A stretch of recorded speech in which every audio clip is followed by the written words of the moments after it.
નમસ્કાર, આપ જોઈ રહ્યા છો સંદેશ ન્યૂઝ. હું છું પ્રીતિ.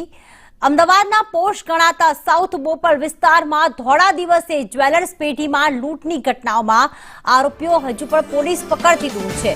બપોરના સમયે 4 લૂંટારાઓએ જ્વેલર્સના માલિક અને કર્મચારીને બંધક બનાવી 73 લાખ રૂપિયાના સોના ચાંદીના ઘરેણાની લૂંટ ચલાવી હતી અને બાદમાં જાહેર રોડ પર હથિયાર સાથે લોકોને ડરાવી લૂંટારાઓ નાસી છૂટ્યા હતા. ફરાર થયેલા લૂંટારાઓને પકડવા માટે પોલીસે નાકાબંધી કરી છે. કનકપુરા જ્વેલર્સ નામની પેઢીમાં લૂંટ ચલાવનાર આરોપીઓને પકડવા પોલીસે ડોગ સ્કોડની મદદ પણ લીધી છે. આ ઘટના સ્થળેથી 1 કિલોમીટર દૂર પોલીસને લૂંટારાઓએ પહેરેલું હેલ્મેટ મળી આવ્યું છે. લૂંટ દરમિયાન લૂંટારાઓ હિન્દી અને ગુજરાતી ભાષામાં વાતચીત કરી રહ્યા હતા. લૂંટારૂ કોઈ વાહનમાં ભાગી ગયાનો પોલીસનો અંદાજ છે અને માત્ર 7 થી 8 મિનિટમાં લૂંટને અંજામ આપી લૂંટારાઓ નાસી છૂટ્યા હતા. ન્યૂઝરૂમથી જિગ્નેશ પટેલ જોડાઈ ગયા છે. જિગ્નેશ, પેઢીમાં લૂંટનો મામલો, ધોળા દિવસે આ લૂંટની ઘટનાને અંજામ આપવામાં આવ્યો, પણ આરોપીઓ હજી પણ પોલીસ પકડથી દૂર. આખી ઘટના કઈ રીતે બની? પ્રીતિ, જો આખી ઘટનાક્રમ પર નજર કરીએ તો બપોરના અંદાજિત 3:45 વાગ્યાના અરસામાં 4 લૂંટારુઓએ કનકપુરા જ્વેલર્સ કે જે બોપલ જીમખાના રોડ પર આવેલી છે ત્યાં હથિયાર સાથે ધસી આવ્યા હતા.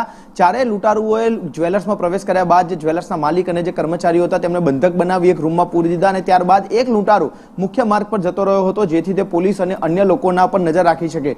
3 લોકોએ જ્વેલર્સના અંદરથી એટલે કે જે જ્વેલરી શોપ હતી તેમાંથી 73 લાખ રૂપિયાના મુદ્દામાલની લૂંટ ચલાવી છે. 7 મિનિટની અંદર 73 લાખની લૂંટ ચલાવી ચારે લૂંટારુઓ છે તે જીમખાના રોડ પરથી ફાયર સ્ટેશન તરફના રોડ ઉપર ચાલતા નીકળ્યા હતા અને ત્યાંથી અડધો કિલોમીટર દૂર તેમનું હેલ્મેટ પોલીસને મળી આવ્યું છે અને ત્યાંથી જ્યારે ડોગ સ્કોડની તપાસ કરવામાં આવી તે હેલ્મેટમાં રહેલા સ્મેલના આધારે ત્યારે ડોગ સ્કોડ અન્ય એક પેટ્રોલ પંપ એટલે કે ઘટના સ્થળથી 1 કિલોમીટર દૂર જઈને ઊભું રહ્યું હતું અને ત્યાંથી કોઈ પગેરું મળ્યું નથી. માટે ત્યાંથી લૂંટારુઓ કોઈ વ્હીકલમાં ભાગી ગયા હોવાની પોલીસને હકીકત મળી છે, જેના આધારે બોપલ એટલે કે ગ્રામ્ય પોલીસ, LCB, SOGની અલગ અલગ ટીમો બનાવી લૂંટારુઓ શોધવાની જે તપાસ છે તે શરૂ કરી છે. બીજી તરફ જે લૂંટની અંદર એક મોબાઈલની પણ લૂંટ ચલાવી અને લૂંટારુઓ ફરાર થયા હતા. તે મોબાઈલ લોકેશનના આધારે પણ આરોપીઓ સુધી પહોંચવાની મોડી રાત સુધી પોલીસે તજવીજ કરી હતી, પરંતુ પોલીસ સ્ટેશનથી 1 કિલોમીટર દૂર અને LCB ઓફિસથી અંદાજે 1.5 કિલોમીટરના દૂર જ આ અંતરમાં જ્યારે આ લૂંટનો ગંભીર બનાવ સારા જાહેર રોડ પર બન્યો હતો, જેથી લઈ અને ગ્રામ્ય પોલીસને તમાચો મારી અને તમામ લૂંટારુઓ ફરાર થયા હોય તેવું સ્પષ્ટ જાણી શકાય છે.